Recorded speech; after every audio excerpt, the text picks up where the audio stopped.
Good evening and welcome to Talk of the Neighborhoods. I'm Joe Heisler, your host, coming to you from the BNN Live studios, Eggleston Square, Jamaica Plain, where tonight on the Boston Neighborhood Network, we bring you a two-part show, all politics as is our usual wont. First up tonight, the mayor's race by the numbers. That's right. The first and only substantive poll that has been done so far has been done by Suffolk University in conjunction with the Boston Herald. Guess what? It showed the race too close to call, with still a huge number of undecided voters out there.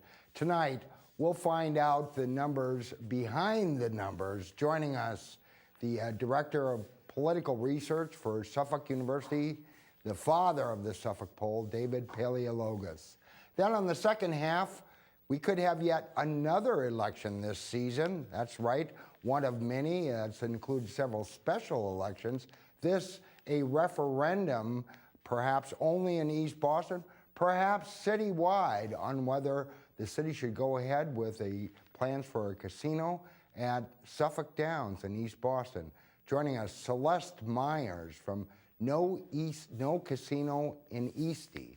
And all that and more tonight on Talking the Neighborhoods. Tonight, a two-part show, but all politics as we normally do. And in this first half, it doesn't get any better than this. Once you start talking about the Boston mayoral race, especially the preliminary race, 12 candidates, guess what? It's anybody's race to win and everyone's to lose. And joining me tonight in this first half, the guy who looks at those numbers, analyzes them, the first and only substantive poll that has come out on this race in conjunction with the Boston Herald has been put out by Suffolk University and its Director of Political Research, David Paleologos, and he's here tonight. So nice to have you. Thanks so much for joining us. Likewise, thanks for having me. Well, let's see. Where do we start? I'm looking at your poll numbers, and of course, many viewers, I guess they shouldn't be surprised that 40% undecided, everybody else in single or low double digits. When you first put out, and I know you have a system here, a process, you couldn't have been surprised by that. No, I wasn't. I was surprised at the amount of undecided. It's 40%. Yeah. That was a big number because the respondents in our poll were all people who said they were very likely to vote. So they were self-identifying high intensity. And also, they knew when the preliminary election Well, was. I was going to say, I loved your test question. When is the Boston The screen question, preliminary election? Yes. Those occasional voters aren't even aware of the preliminary system. Right. Well, we didn't actually ask them to identify the exact day. So all they had to do was say September, What the month? of September. And but still, the incidence and response rates were low, and that shows us that people still haven't tuned in, and even among the people who are self-identifying that they're undecided. Well, you've been in this business quite a while, and so I'm guessing you're not often surprised, but this field, and of course, you throw in the usual factors: money, name recognition, base. Yeah. You would have thought it might have shown something a little bit more. You've got some citywide candidates that have been elected in the past. Right. City councilors, a district attorney, and I did before I came here, and I have to say, I stopped by my favorite pub, and I asked my three favorite waitresses, had they decided yet, and not one of them did. They all had somebody that they thought highly of, or several that they thought highly of, but they couldn't. What was your general sense of people's feelings? And I know you're directing this. You have a whole large number of people making the calls. It was surprising. I had seen a couple of internal polls, neither of which had Marty Walsh in the top two. And in our poll, he was strong. He was very strong. So I think when you look at the amount of people who knew him in the favorability versus how many people were voting for him, there was a strong correlation. 11% of the likely voters did not know Marty Walsh, and yet he was only 1 point behind John Connolly. So what that tells us is point for point, as Marty Walsh introduces himself to that additional 11%, so that name recognition is apples to apples, that potentially he has a shot to even grow further. Any other surprises that kind of jumped out at you? I thought that one of the progressive candidates would do a little bit better, maybe low double digits or high single digits, and we're talking there, Felix Arroyo, Bill Charlotte Walzak, Charlotte Bill Gola-Ritchie.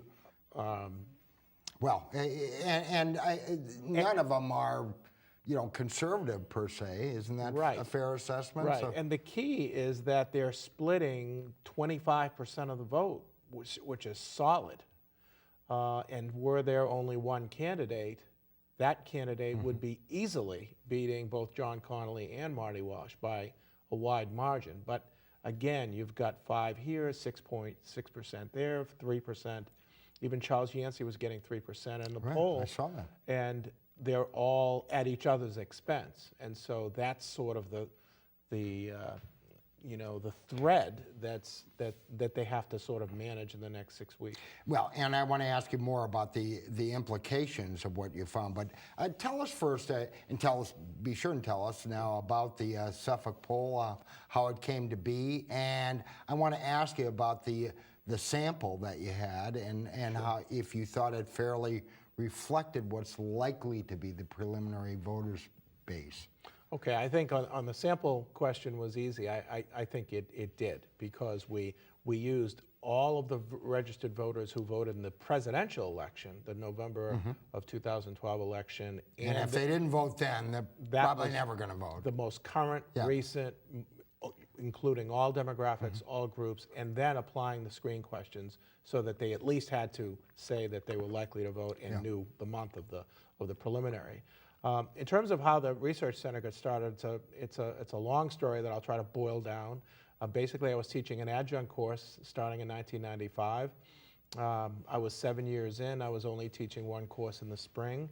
The course enables students to learn a little bit about polling hands-on. So they learn how to write, draft a survey, sampling, analyzing crosstabs, and so on. One class in 2002 decided to poll the governor's race. And I was ready to leave Suffolk at that time because of the enrollment and other issues in terms of my own business were such that I was looking elsewhere to develop a research center. One student in my poll class said, we're polling the Massachusetts governor's race. Jane Swift was the governor at the time. I want to put this guy, Mitt Romney, on the ballot against Jane Swift in a Republican primary. I saw him last night on the Olympics. It was February of 2002. I know he's from Massachusetts. I hear he's a Republican. I'd like to run him in a primary. And I thought, hey, why not? Might be my last poll, maybe not. We put the student's question on the poll, and the rest is history. The poll showed Romney beating Jane Swift by a wide margin. The Boston Herald followed shortly thereafter with the same finding. The next thing I knew, I was in a meeting with Andy Hiller from Channel 7, who said, I saw the poll, we want to partner with you, and the rest is history. Polling heaven, so to speak. Well, certainly, years ago, part of it was hunches, and of course, there's always been pundits, but it's really added some science to this business. And it has. The technology has changed. We include cell phones in our sample, and screen questions and sophisticated modeling. In this race for the preliminary, for example, you've got already a high turnout in Ward 18 and Ward 20, but in that council district, that 5th district, with 8 candidates drawing out votes, we believe that's going to tweak higher in relative terms versus the other districts, especially the ones that have no multiple candidates. The issue, or I shouldn't say an issue, is really the only question I saw raised that I wondered about myself was the high percentage of, given the fact that now this is a so-called majority-minority city, that your polling showed that 64% of the voters in the prelim are likely to be white or self-identified as white. I think that's fair to say. Right. What about that number? And I want to ask you some other questions related to the sample. The majority-minority number is based on census, and the census designations are not obviously on voters or likely voters, they're on inhabitants. So you've got sort of this derivative effect. You include in the majority-minority all inhabitants, whomever they may be, whatever ages. And then the first derivative is, well, okay, well, are they eligible? Are they VEP, voter eligible population? And the numbers change a bit. And then you look at registered voters and the numbers change a bit. And then you look at likely voters and the numbers change. So to say that that number overly represents white voters doesn't necessarily mean that that won't be the proportion as self-identified in the September preliminary. Now, it can change from poll to poll. We're going to be polling again, obviously, at least once. When's your next poll out, incidentally? I don't have an exact date, but we're at least going to poll once more before the preliminary. It might be late August, might be early September. But that can change. And one of the models we use is a cone, what we call the cone model, which sometimes widens as you get closer to an election. Why does it widen? Because more people are aware of when the election is, and we collect more interviews from people who we didn't in July. And that potentially could change things too. Well, you might have to then ask, when's the final election? I'm just kidding. Again, David Paleologos, he is the Director of Political Research at Suffolk University, and they conduct the Suffolk University poll, and tonight talking about that and the results. The last poll was in July. And much likely to change. I mean, these are really the dog days of summer, no doubt about it. And although the candidates are working their tails off out there, pun intended, do much in terms of voters' opinions change much before Labor Day? They can and they can't. A lot of people look at a 40% undecided and they say, everything could change with this. And that could be, and 40% is much higher than any other race that we've polled this close to the election. Usually the undecided at this point is in the 20s, 25% on the high side, sometimes lower. And so on the one hand, candidates think they can sort of freeze the field and pass everybody, but it's very difficult to pass 11 others or 10 or 5 others in a field because everyone's driving as hard as they can. As you say, the candidates are working hard. You've got people who are full throttle right now going to the finish line. So it's you may be able to pass one or pass two, but it's very difficult unless the circumstances are perfect that you can achieve that. I'm not saying that the race will freeze the way it is or stay the way it is, but sometimes the undecided might drop from 40 to 30 to 20 in the same relative proportions. So it's really going to take a strong effort for one candidate to distinguish themselves. Yeah, you know, and I'd be curious your response or your feedback to this because, of course, in many ways, and we're guilty of this, being part of the media, and pollsters are as well. In some ways, you really help to narrow the race because people can't figure out who the heck to vote for until they start to see as the choices kind of narrow and they go, well, you know, I like candidate X, but it doesn't look like they're going to finish in the money, so I'm going to move here. And until then, or until they see that, they don't do it. You're absolutely right. And back in the 1990s, I wrote a piece in an academic journal called A Pollster on Polling, lamenting about what you've just brought up, that there is a responsibility that we have as pollsters, and I don't feel good about the fact that we as pollsters have that impact. There were some that wanted us to begin the polling in June on this before the filing deadlines, and I really wanted to complete the polling that we did, which was very successful in the special election for Senate, get the Senate race behind us, and then poll when we could in July when we had all the data and we had the statistical models properly aligned. But you do have a situation where potentially candidates could drop out before the filing deadline based on a poll, and I wouldn't want to have that impact on this race. So we were glad that everybody had filed, and then we.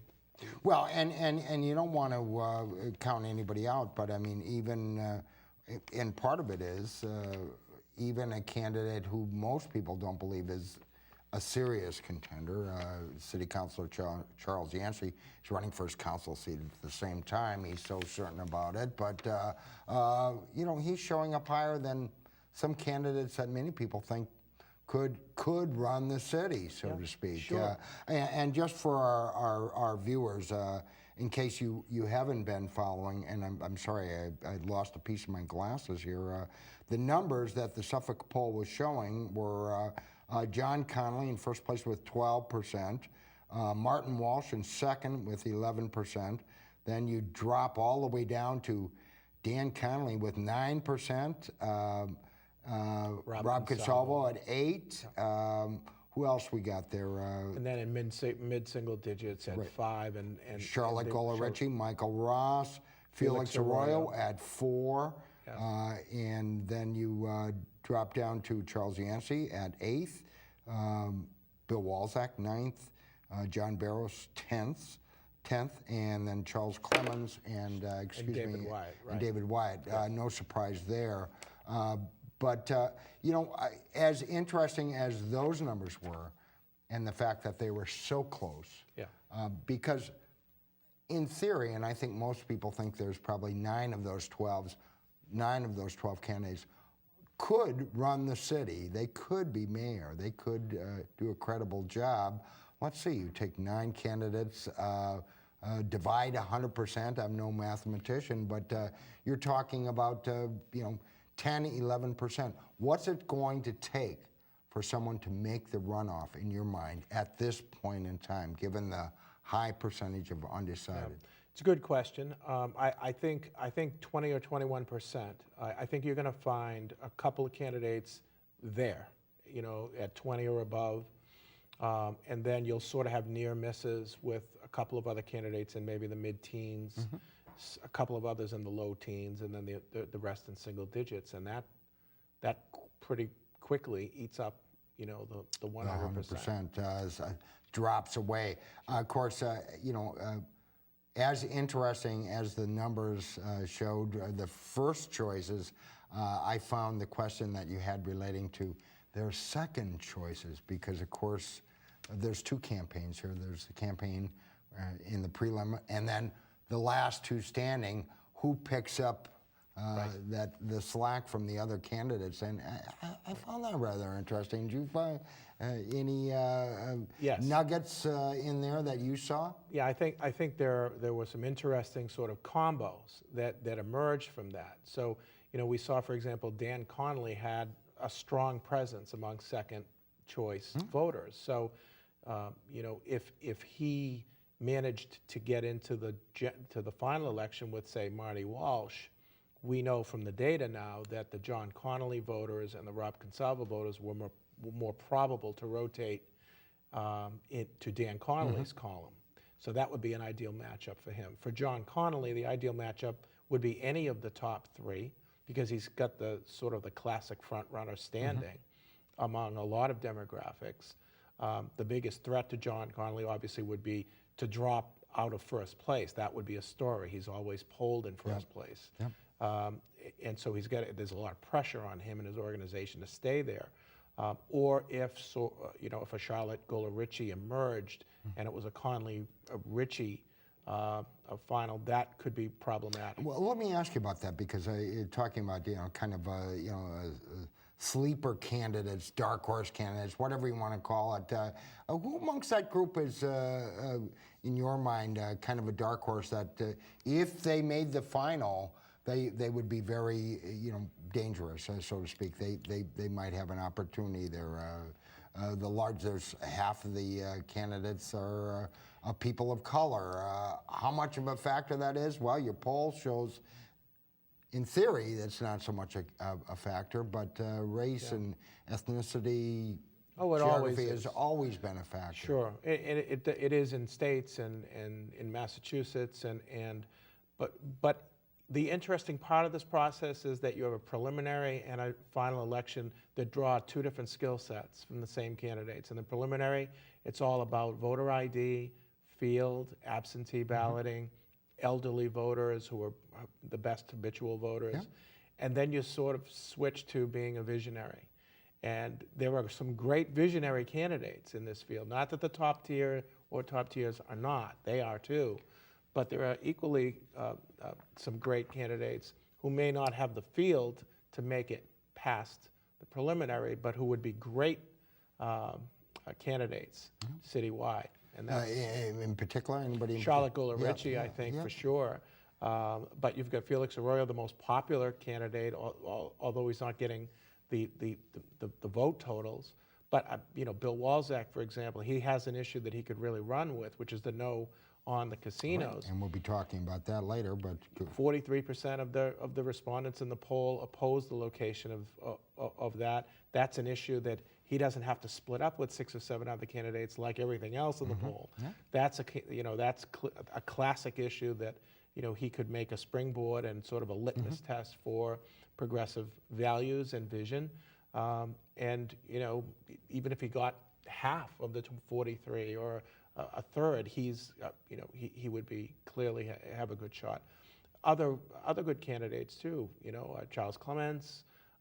You've got some great. You don't know who's going to draw candidates. what. John Barrow says, I think everybody's pick is the candidate that's more substantive and more impressive than most people realize. I've heard nothing but good things about. I've never met him, but I've heard nothing but good things. Very good. But when you look at the second choice votes, like Charles Yancey and some other people, those votes come right off of the others, and that's the dilemma right now. If you're in that sort of that single digit tier, you're trying to consolidate around something, around some demographic, around an issue like casinos, at the expense of the others. What you're a pro at this game. What to watch for as we head down the stretch here in terms of people kind of making a move? They're all bunched up together. I mean, even from the 1st to the 6th is almost within the margin of error of your polling, and 40% undecided is a huge number, as you mentioned. It is. I think it depends on the internal polling of the campaigns. If, for example, one candidate emerges as a clear frontrunner, let's say John Connolly or Marty Walsh spike, and there's a 4 or 5 point differential between the number 1, and it becomes a 3-way or a 4 or 6-way race for that number 2, anything can happen. It could very well be that the candidates Dan Connolly and Rob Consalvo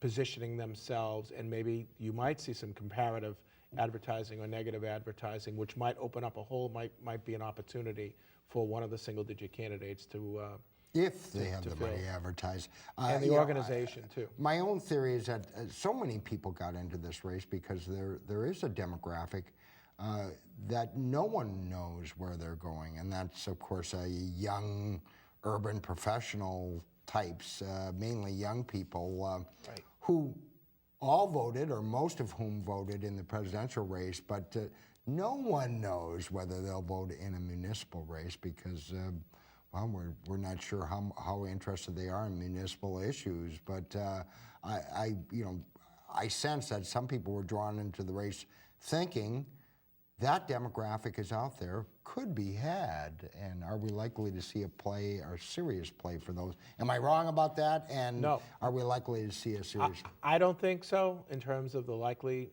component. We study past elections in a very detailed way. However, the selection of the November presidential election, I think, enables us to pick that dynamic up. If you saw in specific neighborhoods or among younger voters a higher intensity of likelihood to vote and identifying, through some screen questions, I think we would be able to pick that up for us because the backdrop in terms of the sample is that larger list. We haven't seen it yet, but it's still early. Well, it is. It is and it isn't. We're down to I think it's less than 40 some days, and This is very interesting. Typically you see in elections, kind of perceived front runners, and I don't think anybody can really get a feel for this race. Could we be talking about literally, 1, 2%, less than 1%, Sure. separating all of these people? Sure. That it's literally going to come down to that? It could come down to some election day issues at some of the polls, and hopefully there won't be any issues. It could come down to a recount, which would paralyze the candidates who would be hoping to advance to the November election. So a lot can happen. Absentee ballots are going to be important. You've got 4 or 5 big elderly facilities in the city. Those are going to be really prime for the voters. And, we look at loyalty, the loyalty factor. Someone like Rob Consalvo, who was only 4 points back, which is within the margin of error of the poll, and yet so many less people knew him. And again, we look at this index of the FNR, full name recognition, where you try and forecast where that candidate like Robbie Consalvo would be with full name recognition. And if you do the math, he could grow if he continues the intensity. I never count Robbie out. I've known him too long, but I know all the candidates, and actually I have to say it's a terrific field. Sometimes you'll get 3, 4 good candidates. Literally, there is 8, 9, you could say even 10 candidates that are capable of being mayor of the city. So it's very true. It's an exciting time. And you've got a lot of people who are engaged, who are working the campaigns, and they deserve a ton of credit. Oh, yeah. In terms of the standouts and the door knocking and everything. And hopefully they'll find, if it's not their own candidate, a candidate that they can get behind and stay engaged. Again, David Paleologos, he is the Director of Political Research at Suffolk University, the father of the Suffolk poll, most recently done in conjunction with the Boston Herald, showing the preliminary mayor's race. Too close to call. David, I really enjoyed this. Thanks so much Likewise. for coming out here. Nice to meet you. Likewise. Nice to have you here. Switch gears. Still politics, but of a different sort. Casino politics. Actually, the Suffolk poll showed the level of support for a casino in South Boston under 50%, and the opposition over 40%. Joining us from No Eastie Casino, she is, of course, the head of their effort to defeat plans to put a casino in Suffolk Downs. Celeste Myers joins us. I'm Joe Heisler, your host, and in this segment, turning our gaze towards East Boston. Well, perhaps it includes the entire city, but certainly East Boston, where there's been a tremendous amount of attention, focus given to a proposal by the owners of Suffolk Downs to create a casino there as part of the state's new gaming law that would, I think by everybody's agreement, cause major changes, certainly in that neighborhood, and perhaps for the city as well. Some passionate arguments, pro and con. Tonight, joining us, one of those presenting a con argument to this. She lives there. She is the head of No Eastie Casino, a neighborhood group that sprung up in opposition to this plan. And I'm pleased to have joining me Celeste Myers. And Celeste, thanks so much for coming in. And Thank you so much us. for having me. I appreciate it. So, bring us up to date. Sure. Of course, the state gaming law, for those that might not be paying attention, allows for one casino to be sited in roughly eastern Massachusetts, which is pretty far and wide, incidentally, but it does. And of course, there's been 3 proposals put forth. Suffolk Downs has come forward with their plan. And of course, Steve Wynn has come up with his plan for Everett. And there's also a 3rd plan apparently for Milford down near 495. But your focus, your attention has been on the Suffolk Downs plan. And of course, that would need the approval of city voters or neighborhood voters. Right. What's the latest on that? Because that's been a real sore point or a point of discussion, shall we say. Sure, absolutely. So one of the huge points of discussion is East Boston or citywide only. And I guess it depends on who you talk to, but with the polls coming out, the Herald did a poll, the Globe did a poll, a couple of the local universities did polls, and things are looking pretty close. So a lot of folks, including the Eastie Casino, aren't really picking a preference other than the fact that we all live in East Boston, and we're focused on East Boston, and we know that we probably have the most to lose should a casino be sited at Suffolk Downs. Well, have you, and the debate that seems to, and there's a much larger debate, don't get me wrong, about the benefits or the negatives of a casino, but whether it is just in East Boston or citywide, who will determine that? What will determine whether that happens? And then when would that likely be if that were the case? Sure, so the one holding all the cards right now, pun intended, I've amassed a bunch of those lately, is Mayor Menino. He decides when the vote happens, where it happens, Sole and how it authority to happens. decide this. Yes. He is advised by his host community advisory committee. It's a panel of 5 folks that have been tasked with looking into every facet of coming up with an agreement with Suffolk Downs, ideally impacts, benefits, that sort of thing. And so they've been in place for over a year now. They were officially launched in June of 2012 and have been working closely with the Suffolk Downs folks and ideally the mayor to come up with the best agreement. So now, including the Suffolk University poll, and David Paleologos was just here, shows if the election were citywide, it'd be very close. Less than, and again, these are polls, these are snapshots, but showing that in the preliminary election at least, less than half would support a casino at Suffolk Downs, and more than 40% are opposed to it. Anything indicating what would happen in East Boston? yeah, I think what's been revealed by the polls and by the activity in East Boston is that it's less of a slam dunk than our local officials and the folks at Suffolk Downs thought it would be. They thought that there would be an obvious segment of the demographics in East Boston that they've been able to cultivate over the last 7 years, that they'd be able to kind of be able to win over to their side, and then also citywide too. I think it's been a huge indicator. They were hoping for a greater deal of apathy, but I think the longer this has taken, it's been to our benefit. We've had the opportunity to educate folks, and I think we've seen that as opposed to what happened over in Everett, where it was essentially a 3-month discussion, and they took it by 86% of the vote. So I think that the time and the opportunity that we've had to be able to reach out to folks and educate them and to really cultivate dialogue among different groups, it's been to our benefit. And so I think it's tough to call. I think it's definitely not a given in the city, and certainly not in East Boston.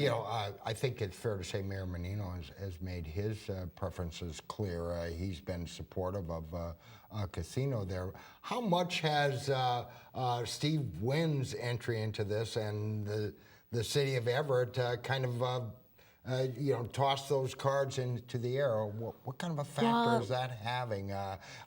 We saw in the paper just a few days ago, kind of a tete-a-tete between the mayor of Everett and Mayor Menino, kind of back and forth on this issue. But has that kind of changed the complexion, the formula of how this is? I think it has. Again, I think that there are local officials and the folks at Suffolk Down were probably banking on the apathy of folks on the other side of the harbor from East Boston, but now they've been drawn into the dialogue more because the mayor and his host community advisory committee have been forced to argue the impacts to Charlestown with a casino further away from them than the folks in East Boston, and yet they're arguing the other side of the coin that it won't be impactful, but it'll all be beneficial. So it's interesting. I think it's getting people thinking a little bit more. Can't be both, right? Either casinos have an impact or they don't have an impact, and we should be having the same consideration for East Boston as we do for Charlestown. How about your organization? Of course, you're obviously opposed to the casino at Suffolk Downs. Would you if the State Gaming Commission picked the Everett proposal, well, it's your backyard, but not in your front yard. Sure. Is that to kind of change how you approach this and your tactics? You know, it really doesn't personally for me, and I'll describe and characterize my organization that has a core group of about 25 people and then hundreds more of volunteers and, you know, hundreds more of supporters. And I think we all kind of fall somewhere in the spectrum of opposition. Some of us clearly NIMBYs, and, you know, the East Boston backyard is one they're most concerned with, and some don't really like the idea of gaming at all. My own perspective has always been that a casino in East Boston or even on the East Coast is going to have negative impacts to my neighborhood, my city, and the Commonwealth. Naturally, no matter how you feel about casinos, in general, as a business, if people like to go visit them, you can't underestimate and deny the fact that they are here to take a lot of money. They garner a lot of interest, they attract a lot of patrons, and, you know, in any form of business, you don't set down one brick, one drop of mortar unless you stand to take away a lot of money. Being positioned right next to Logan Airport, which is the entryway to our state, which is the gauntlet that every tourist dollar has to travel, I would be very nervous if I relied on one single of those, you know, one single tourist dollar. So my personal position is that it's not ideal for East Boston, naturally. That's why I started this fight.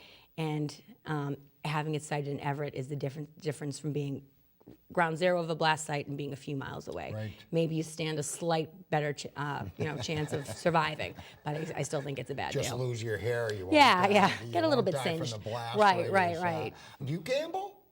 I have gambled, and I joke all the time that I've had to say no to more girls' weekends. And when I first started, really, one of my girlfriends had a great deal, Vegas, $500, but I couldn't go. But in all sincerity, when I first started looking into this way back in 2010, I was concerned about traffic and crime and just overload to the local infrastructure and just from a common sense perspective. As we've begun to dig into it more and see how the casino industry operates and see how it doesn't really care about what happens as a result of the industry, and to see how our local officials and even the Gaming Commission has kind of operated and managed this process, I'm turned off more and more every day. I don't see myself in the near future, you know, going to a casino or gambling or that sort of thing. Did you vote for Mayor Menino? I worked on his campaign. Oh, wow. I ran his phone banks in East Boston when he ran against Flaherty. I've worked with my state rep, who's,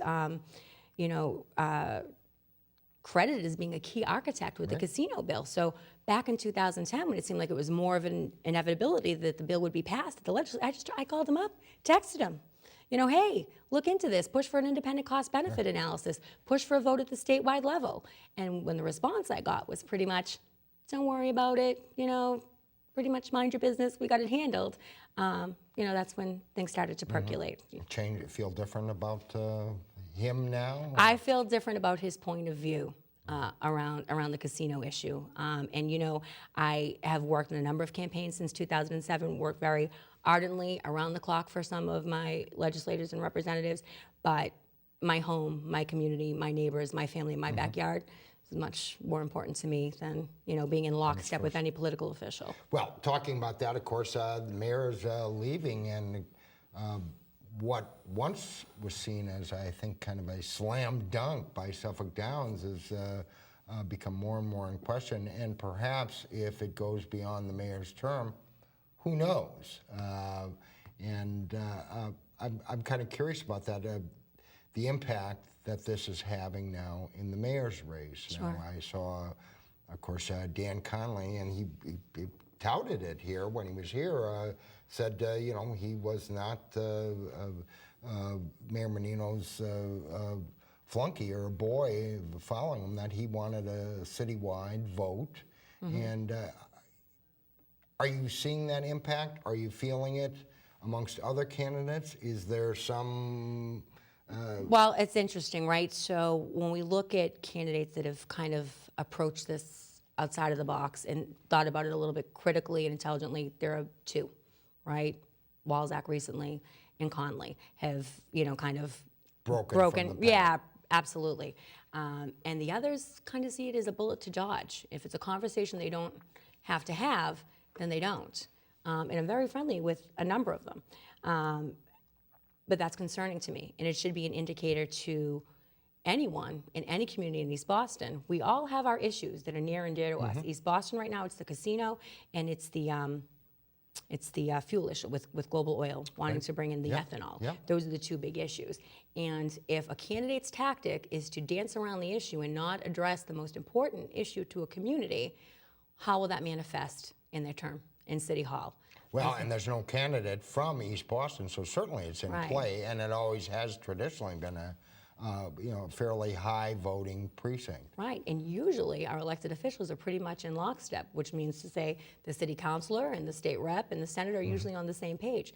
Not so much. I live on a street where, right up the corner, there are two different headquarters for two different candidates, and folks that are typically working all on the same page in concert, we're all kind of passing each other. So it's interesting to see, and I think candidates that don't have a strong kind of anchor in East Boston and didn't previously have a presence, they can definitely distinguish themselves by coming out against the casino, or at least thinking critically and having a critical approach about how they will handle this, because there's a very good chance that this will be settled before Menino leaves office. And how about city councilors running for re-election? Of course, at large, there's just two of the four incumbents remaining. Yes. They're running for re-election. Steve Murphy, Ayanna Presley.